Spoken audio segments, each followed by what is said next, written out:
Hey everybody, Larry, Fort Worth Memories Museum and Groups, and YouTube at Fort Worth Memories.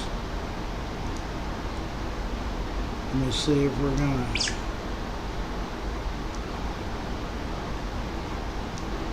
be live. Yeah, we are. Because I got a notification from AT&T said that the internet was out this morning, but there I am. So I guess they got it fixed before I got here.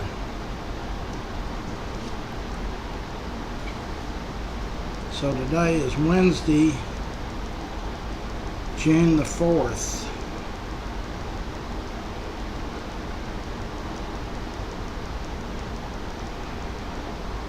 Okay, Wednesday, June the 4th. 4th of July will be here pretty quick. Our birthday party was July 19th at Rex's Bar and Grill. Rex's Bar and Grill.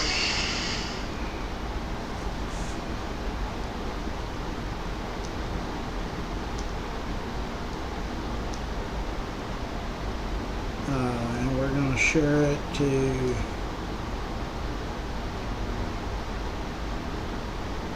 well, the rain is gone. It didn't rain here, George. And they've taken it out of the forecast now for the rest of the week, from what mine said. It rained last night, it rained last night. I think it was done before midnight. George is in, Lisa's in, Marilyn is in. Good morning to everybody. You got 4 inches last night? Yeah, it's rained way too much. I don't want it to rain anymore till August or September.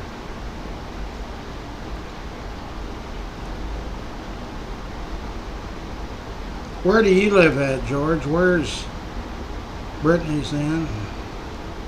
I don't know where we're eating yet.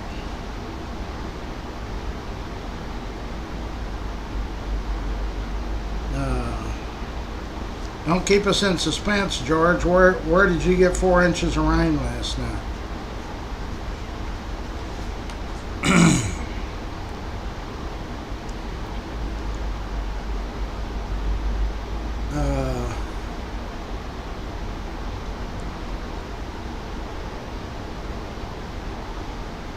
I have not even kept up with the Rangers. I don't know what they're doing.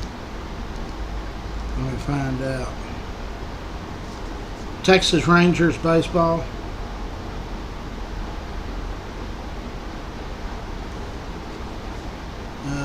They got beat 5-1 yesterday, and they're now 29-32, so they're below 500. And they play today at Florida. That's where the Devil Rays are from, isn't it? Tampa Bay. Yeah.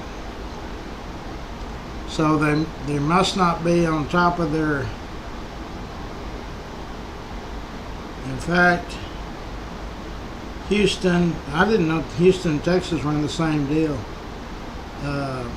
Houston's first, Seattle's second.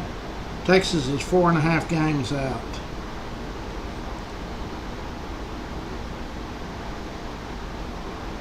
Okay, so let me see what news break has to allow.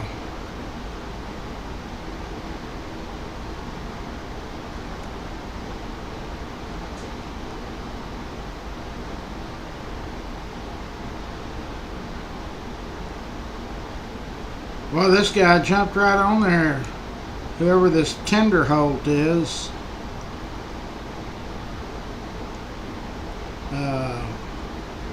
After the redistricting thing, Stockyards legal shootout, developer moves forward with new Fort Worth leadership.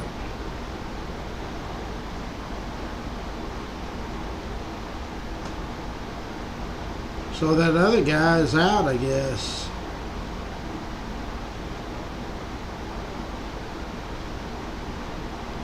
City Council approved incentives of $630 million. I wish we didn't have to give away all that stuff.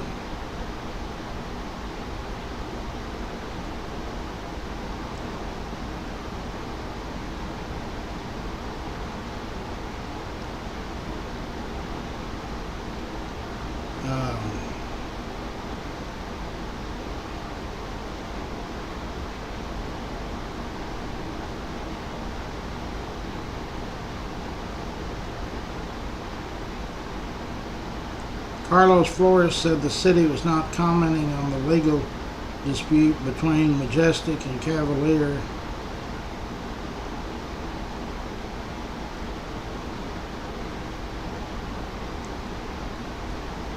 Oh well.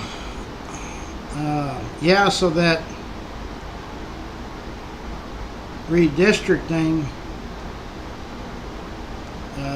they voted for the map 7. Fort Worth staff target $97 million for minor street repairs in 2026 bond. What the hell happened to 2025?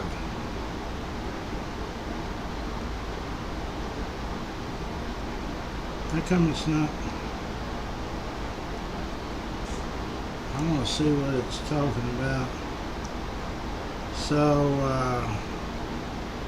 this guy named Tenderholt, I don't believe I've ever interviewed him, but there's Nate Schatzline standing right next to him.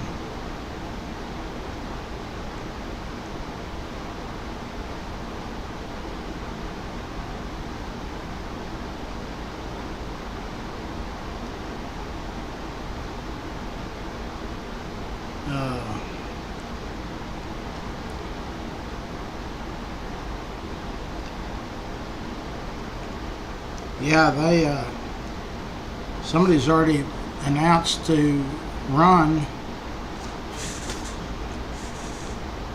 in, so it'll be, that's Elisa Simmons' spot.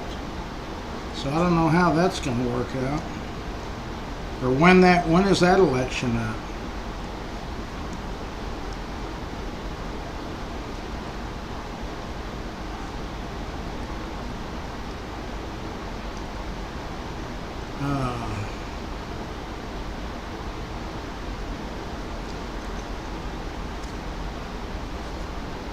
Jim Thomas.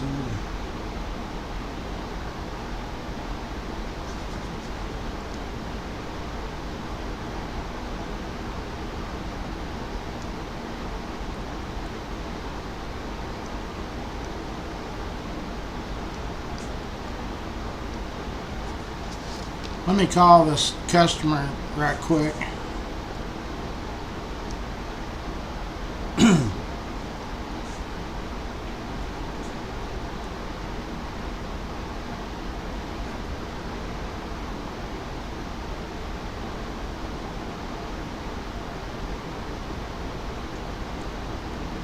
Jim, Larry at the detail shop. Let's make it about 8:30.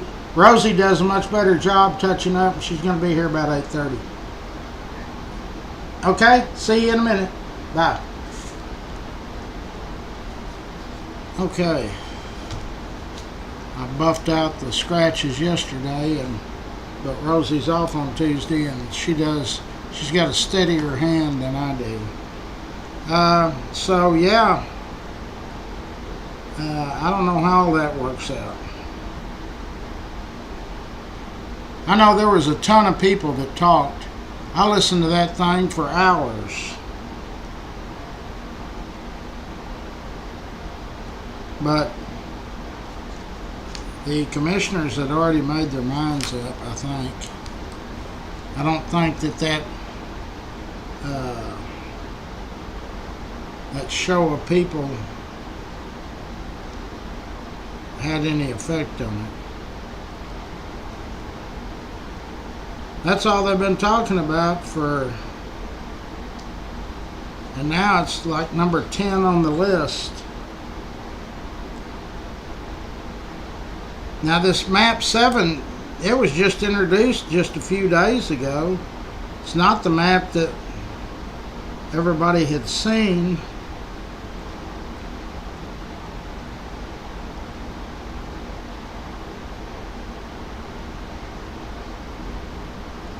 Creates 3 districts with a Republican majority.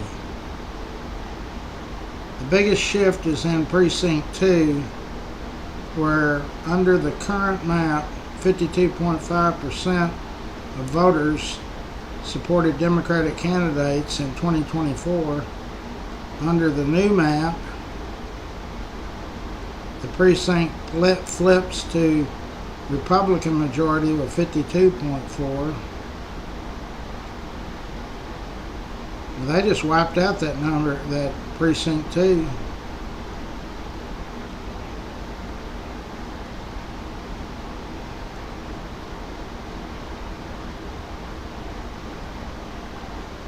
Hundreds of people signed up to speak for hours. Well, they did speak for hours, but I don't think it was hundreds.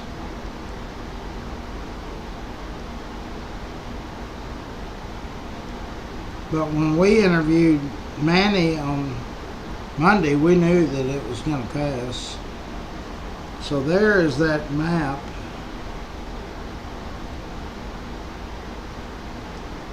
Well, so that kind of, I guess, locks up the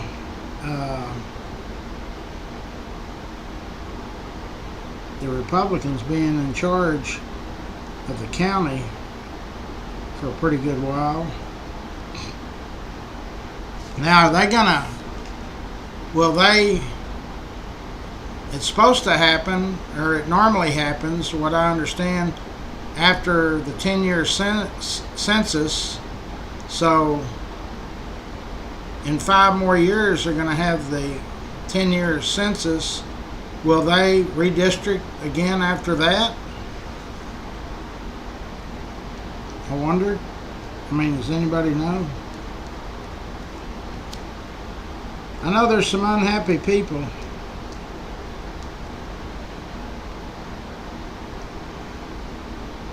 That are really unhappy.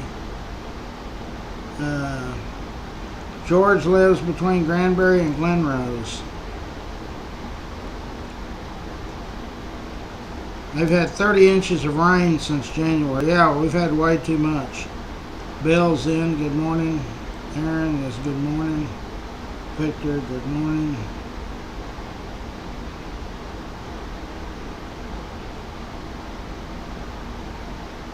James is in. Yeah, it's we've had too much rain. I'm done with the rain. Don't do a rain dance. I want the rain to go away. But they took it out for the rest of the week. Thank God.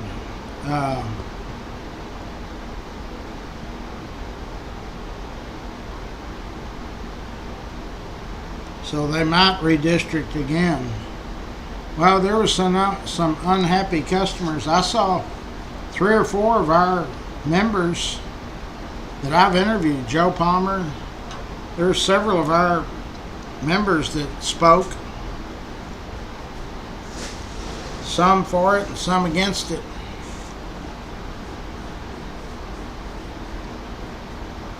So you can't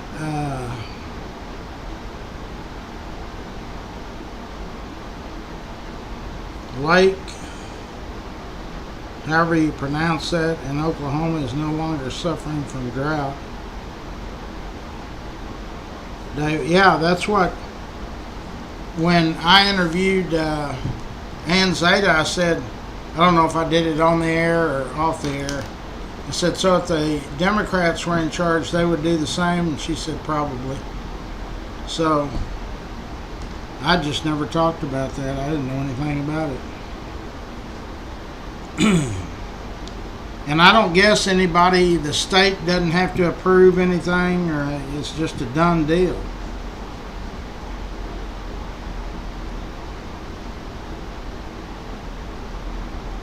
But in reality, the Republicans already had the majority, didn't they? Matt Krause and Manny Ramirez, and then Tim O'Hare's Republican. I would have thought that they already had the majority. But now, if that seat number 2 goes Republican, then it'll be 4-1. That's kind of unbalanced. But they were talking, Manny was talking about somebody redistricted and they were like 3-2 or something like that. Now it's 5-0 Democrat. So anyway, just as long as they try to do something good for Fort Worth. I'm not real big on 620. It's often challenged in court. Oh, so the court can overturn it? Which court is that? Hey, David. Is that like a local, a Tarrant County court or a state court or a federal court? David, what court would have jurisdiction over that?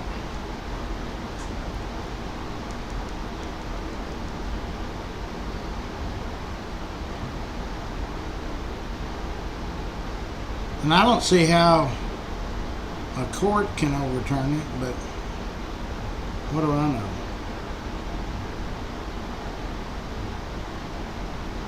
Dub is in. Good morning.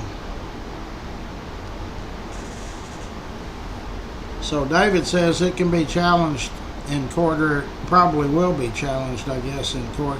Well, I heard some of those people that were speaking said, we'll see y'all in court. Federal court, okay. Bill says he thinks it's a state court. Y'all research it, because I don't have a clue. Good morning. Well, heck, the way them courts work, it might be 2030 before they make a decision on the lawsuit or whatever.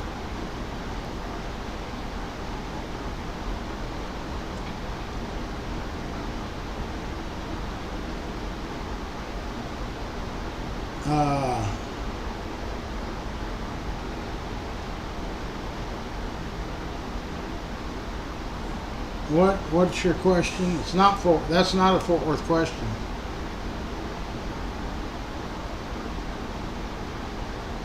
Do I know anything about the Dodge brothers? Yeah. But that's a Michigan. What is it you want to know?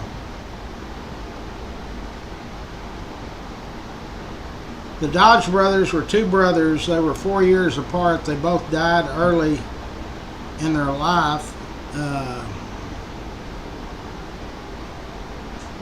I don't either, Brittany, really. So their father was a machinist. He had a machine shop in somewhere up there up north. And these 2 boys, this family was dirt poor. And so anyway, the 2 boys went to work in their father's machine shop. Then the father died, so they took over that. I think it was called Dodge Machine Shop. Might have been Dodge Brothers Machine Shop. So anyway, then they got hooked up with a guy that was building. Well, their first venture was producing motors that ran on gasoline, I think, for big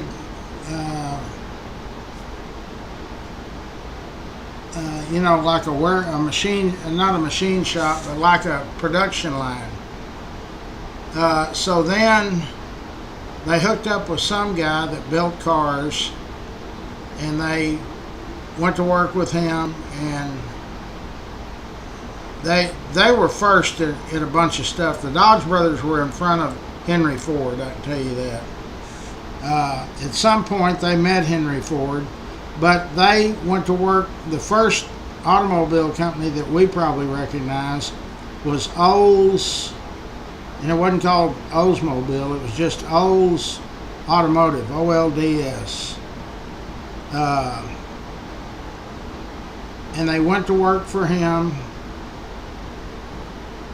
And the guy that owned it was named James Chrysler. I don't know about James, but anyway, something Mr. Chrysler. So they were an instant success and real innovative. These were young guys too. And so then Henry Ford approached him and ransom Olds, okay? Somewhere James Chrysler bought out Olds. Anyway, so at some point they went to work they made a deal with Henry Ford, and the first deal they made, Ford didn't have enough cash flow to pay him. I'm just calling all this from memory. So he owed them about 10,000. We'll call it 10,000. So instead of severing ties with Ford, they came back at him and said, "Hey, for the 10,000 you owe us, we'll take 10% on your company, 10%, and something to do with the parts too."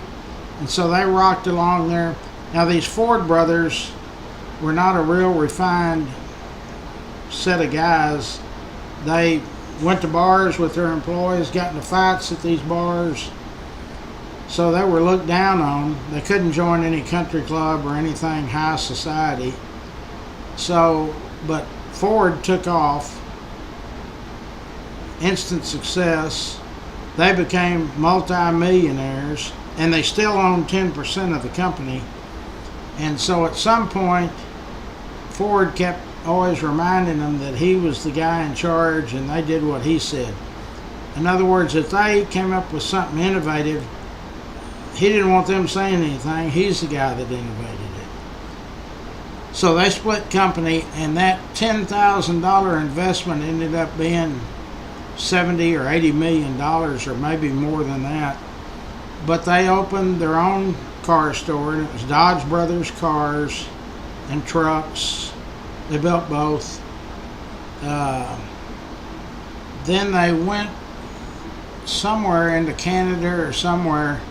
They both got sick, and one of them had tuberculosis, but they both got sick, and the older brother died shortly after that time.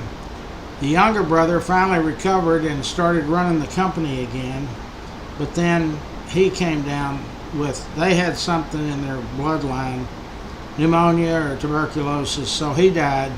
So the two widows owned it, and they sold to a guy, and they made a fortune. So you can Google it, and these Dodge brothers were the guys that were really, it's strange that those Dodge brothers are the ones that really came up with everything, and they died. Their wives got millions. But Chevrolet, there was a guy named James Chevrolet, I think, and he died penniless. And the Chevrolet cars are named after him. Okay, off to car business in Michigan.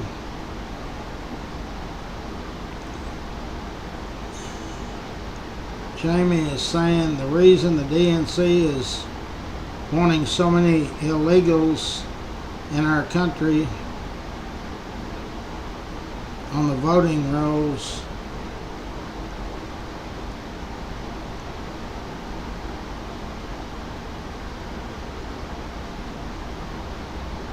oh, okay.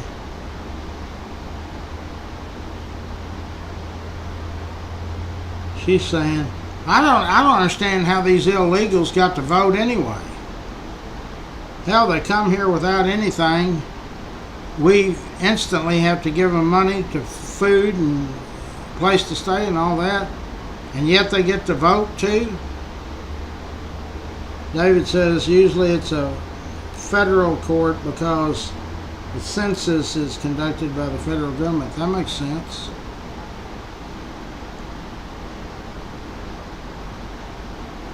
Bill says it might go to state court and then go to federal. Well, I don't understand why they can go to court anyway, because when I had Ann Zeta on and Bud Kennedy, they said if the county had changed by more 2% or more, well, hell, from 2020 to 2025, I guarantee you, we had several 100,000 come in here. So that would have been a legitimate deal. I mean, I'm just saying in my eyes. Of course, you can sue over anything. But I don't see how illegals got to be able to vote. I thought you had to show a voter ID. They always ask me. Hell, I'm one of the most recognized people with this fake hair in this county. Happened again Sunday. I took a couple of the grandkids. We went up to Brookshire's to get something. And that lady kept looking at me and she said, "Larry, did you dye your hair?" And I said, "What are you talking about?" I didn't even realize I was wearing it. And I said, "I don't have any hair." She said, "Oh my God, I saw you with a brown whatever." Yeah, I said, "Yeah." Anyway, there's Gene Broadway. So, yeah, I'm sure we hadn't heard the end of that deal. And one of the parts I was watching, when you go up there to speak, it's just like if you come on our group, I try to tell people, be nice or leave.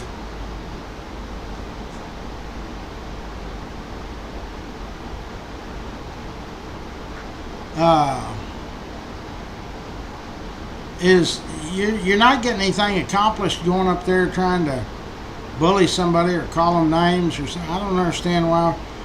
I went one time to one of the school board meetings, and I mean, they were throwing stuff at each other. It's ridiculous. Why don't they just try to sit down? That's like people getting a divorce.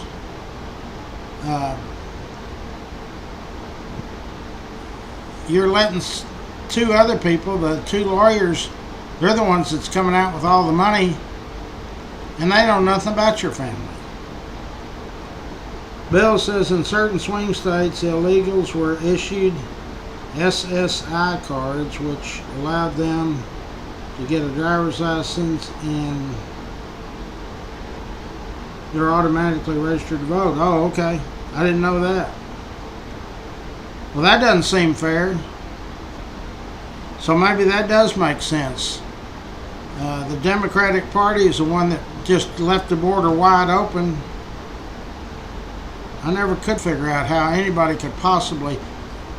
For 4 years, I tried to get anybody that wanted to come on here and debate me. What good is these open borders? And I never had one person take me up. So I assume there's no good reason. I mean, sure, people come in here to make a better life, but you got to have some kind of system. Hell, they just left it wide open. They flew people in here from other countries. It's horrible what happened during the last 4 years. I mean, it's horrible. My opinion, but I don't think that's the way we were set up to be.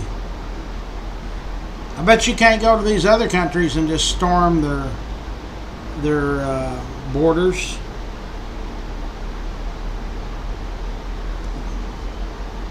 Okay, we need to do the sponsors right quick. I'm going to start at, I thought it was.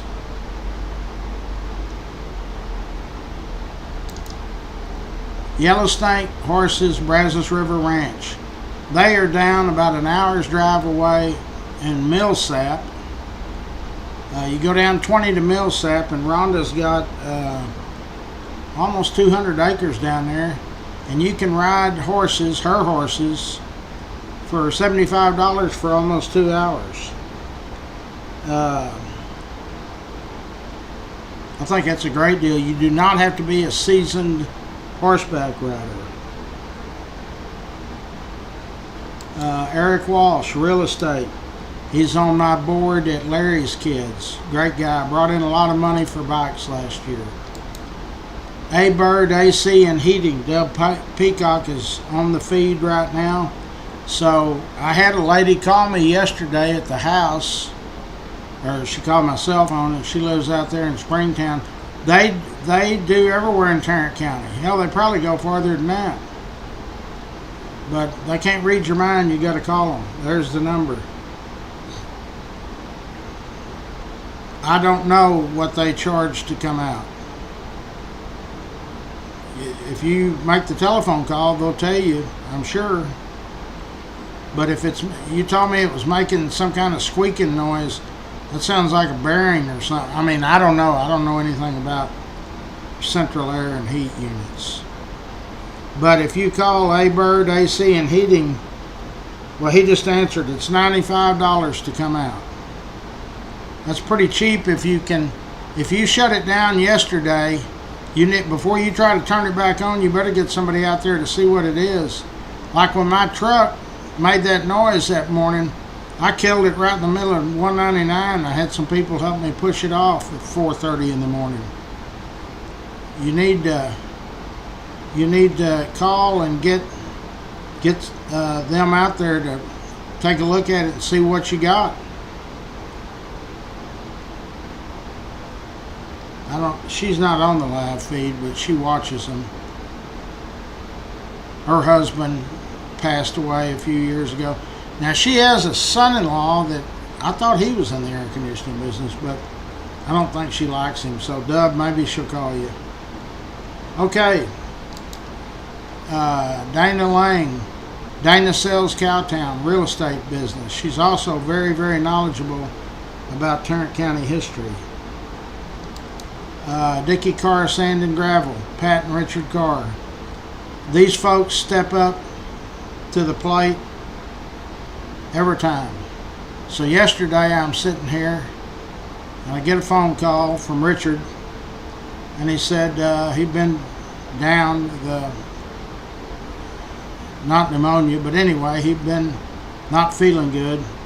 He said, but I want to come by there this week and bring you a check for $1,000. I said, for what? And he said, for Brandon's family. Y'all remember the muscular dystrophy boy.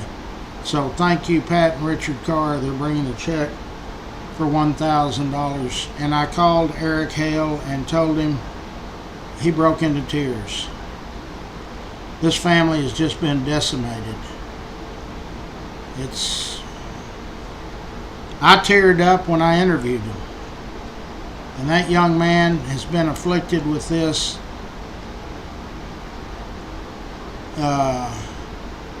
10 years, I guess. Yeah, 10 years. He was diagnosed when he was 5, and he's 15 now. So Pat and Richard Carr, and they're not just that way with this instance. When I made the bicycle giveaway a non-profit, instantly a $5,000 check. Thank you, Pat and Richard Carr. And I called Eric Hale, the father, and said, make sure and tell Brandon we love him and we care for him, and we're praying for y'all every day. That's the kind of stuff that Fort Worth Memories, that's just what we do. I'm not saying everybody's got to give something. Some people help in one deal, some help in another deal. We've given away diapers, food, backpacks, water, toilet paper. I mean, we've given away a lot of stuff. But that's just what our group does. Somebody needs prayers, we can raise 1,000 prayers pretty quickly. Steve Coburn, Coburn's Catering, started in 1946. They've been on North Main ever since they started. When I was 15 or 16, I actually got a job with one of my uncle's plants over there, and I used to walk up there and eat. It was a good cafeteria. It's kind of like a Luby's. So if you've got a event, don't say, I wonder if they can do it. We're going to have 200 people. They do the stock show every year, so that's over 100,000 people. Fort Worth Lumber Company, they're down on Interstate 35 South. Huge complex. I was just down there visiting not a couple of months ago. If you need building materials, plans, anything to do with building, go down there. And they've got very knowledgeable people if you just want to go down there and ask questions. K Ranch Roofing, Jorge Hernandez is our roofing sponsor. They'll come out and inspect your roof for nothing. That way, it's almost impossible for anybody our age to get on the ladder and try to get up there. So call them. It doesn't cost you a penny, and they'll let you know if you got any damage, and they're reputable. I check out all of our sponsors, front to back, upside down, and everything else. And when you use our sponsors, call and give me a review. Call me after I get off this live and I'll tell you. Yeah, furs. I used to go to the one out on Alta Mesa, whatever that is. I loved it. There's still a Luby's, I think. My friend was in the other day and he said there is still a Luby's.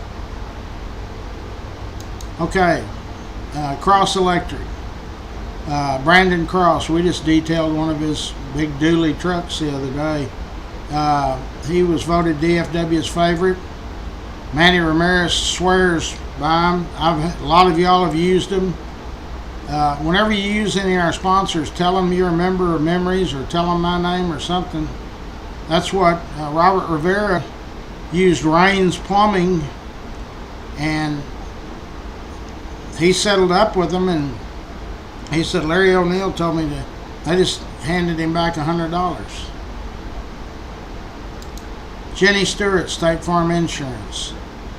The way I look at these insurance companies, State Farm, Allstate, Farmers, all the big ones, they're all about the same coverage. They're all great. So it's the one you want to save the money with. It doesn't cost you a quarter to call Jenny's team and find out. Tell them the exact coverage you got now and see if they can beat it. If you're sitting at home not doing nothing, it's worth a phone call if it saves you anything, $40, $50 a month. Old South Pancake House, our friend Rex Benson. Old South has been in the Benson family since 1962. The one on University is open 24/7, always has been. They used to have one in Haltom City, but it's not there anymore. They have one now in Burleson. It's not open 24/7, but it's open till 9 or 10 at night. You can get breakfast all the time they're open. Optimist Club of Fort Worth. There's several different Optimist Clubs. They're an international organization. Jeff Norman is the one that we talk to, and they give us a Christmas tree every year, and works out good. They sell trees on the parking lot on the front side of Farrington Field during the holidays. We're on the back side of Farrington Field near the field house, Billingsley Field House, giving away bicycles. We don't sell them, we give them away. We've given away $1 million worth in 38 years.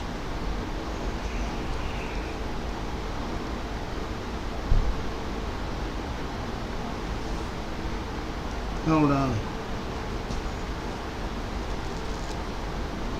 You said some light and history lesson on Casino Park.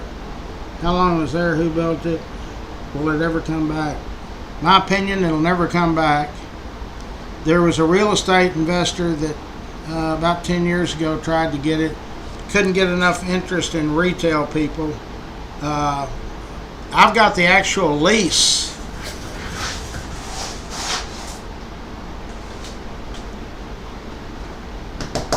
Yeah, I say I've got the actual lease. Hold on. You got a customer. Hey, Bob. I'll holler at you. Okay, buddy. Thanks. Hey, how's that deal working out? Where are we? Yeah. Yeah, that's good. Yeah, it works great. Okay, Yep. thanks. I say I've got the actual lease. I do have it. The city doesn't have it. Hold on.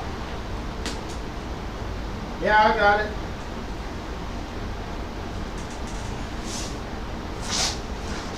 This is my laminated copy, but I've got the actual lease.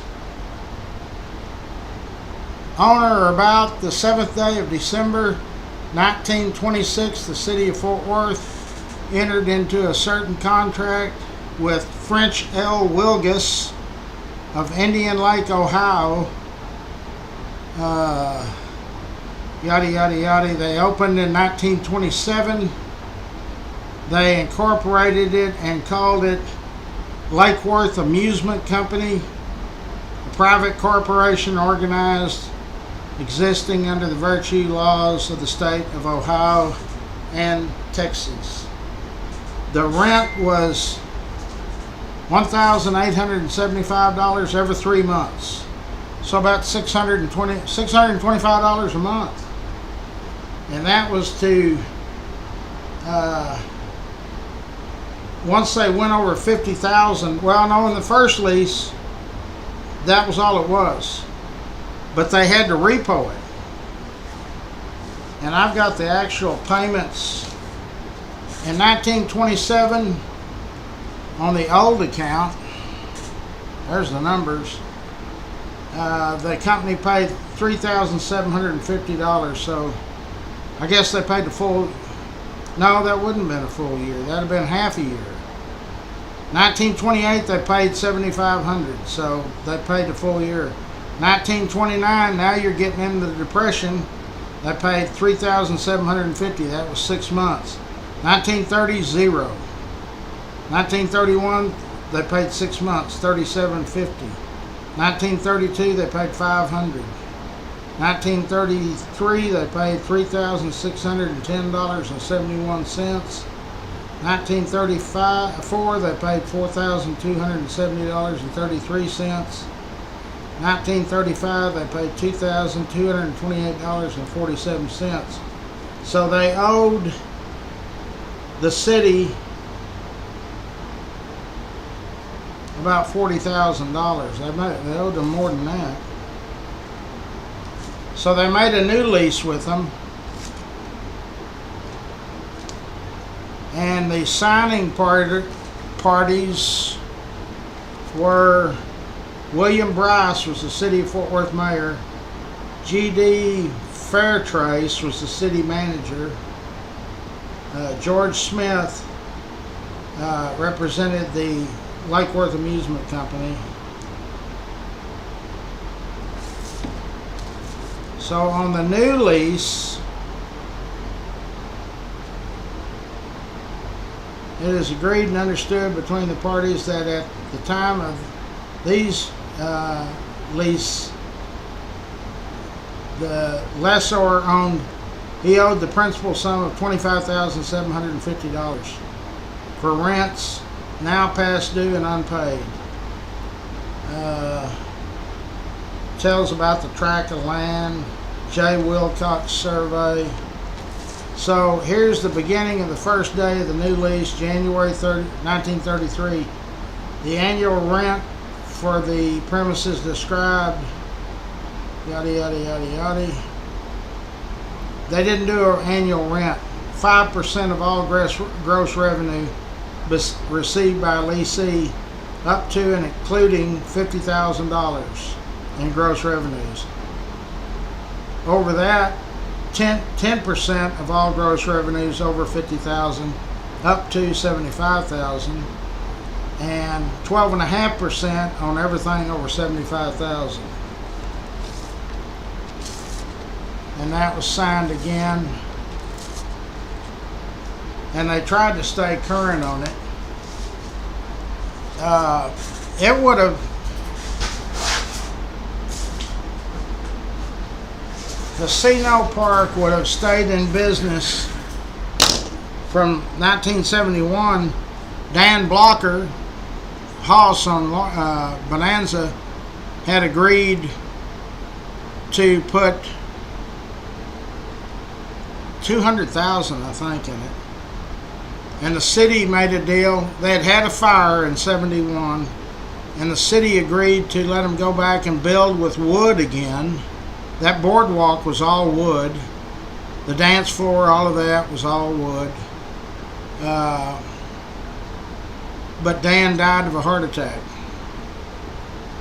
So when it closed in 71 really, that was the end of it.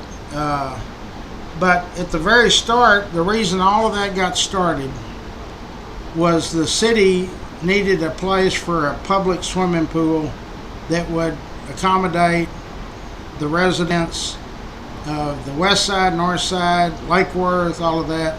So they built a bathing house out there that would get a couple of 100,000 people a year.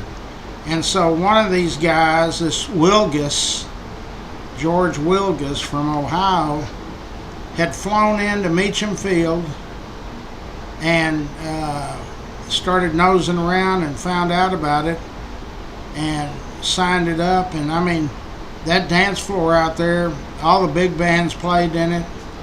Troy Dorsey, Tommy James, all of the big bands, Frank Sinatra, they all played out there. So, and the roller coaster was called Thriller, and it was the second largest roller coaster in the United States next to the one at Coney Island. So it was magical out there. All the servicemen went out there during the war and listened to music, danced, and all of that. There was not that much crime, although from Jacksboro Highway past Casino, which was just past the Lake Worth Bridge heading west, there was a lot of gangsters, my dad, my family included. But yeah, you can come in sometime over here and we can sit down and talk about it. It was really a fabulous operation. Brought all the big name entertainers in here. We were the Las Vegas of those days. Las Vegas was a hellhole out there in the desert. Okay, Jamie said Casino Beach was such a good, cool park. Yeah.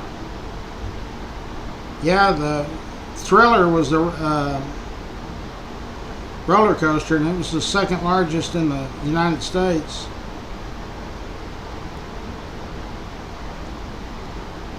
People say, how do you get this stuff that should belong to the city? Somebody sells it to me. I've got all the voter registration books from 1880 to 1900. The city doesn't have them. They say, well, how in the heck did you get them? They're marked Tarrant County and Fort Worth. I bought those on a Christie's auction for $3,500 a piece. That's $70,000.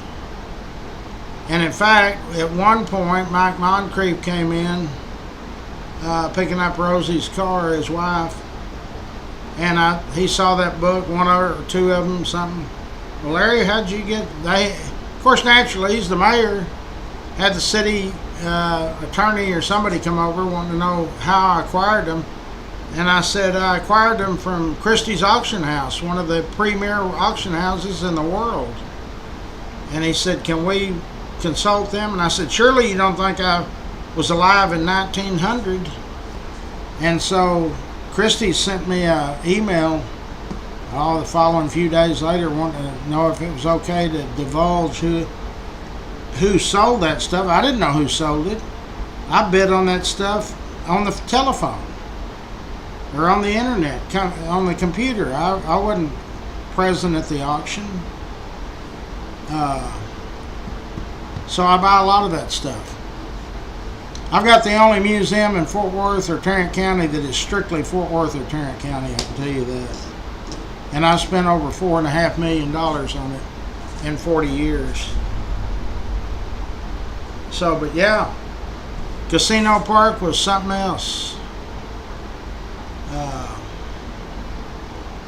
it was something else. So all of that kind of died off. The Jacksboro Highway and Casino Park and everything by about 1970, that was about the end of it. During the 50s and early 60s, the highway, Jacksboro Highway, there was, they used to call the Jacksboro Highway Little Chicago. They should have called Chicago Little Fort Worth. We outdid them in murders by far. And all of those gangland shootings, there's nobody ever got arrested. I wouldn't even think they would have investigated them. And understandably so. It's probably better for them if everybody was killing each other off. Yeah, but I've got a lot of stuff that the city or the county doesn't have. Hell, they could have bought it on Christie's auction. Anyway, I got to get out here in a minute and get started. We talked now for dang near an hour. So I'm sure we'll hear more about the redistricting, and maybe we'll move on to some other hot topic pretty quick. Thank you, Dub, for telling us the rate to come out.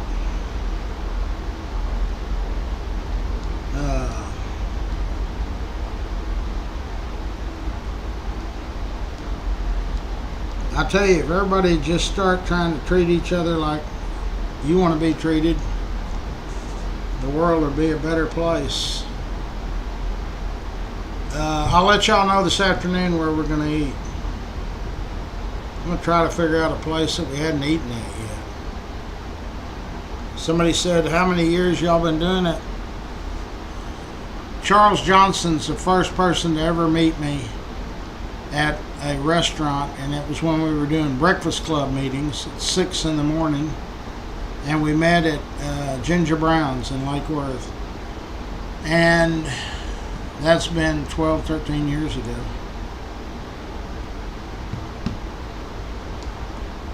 We've eaten at most all of the places.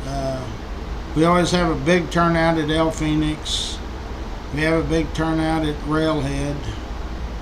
We have a big turnout at Angelo's. At a lot of places. That chicken salad chick, whatever that place is. We have the fish place, Zeke's. So we'll figure out something.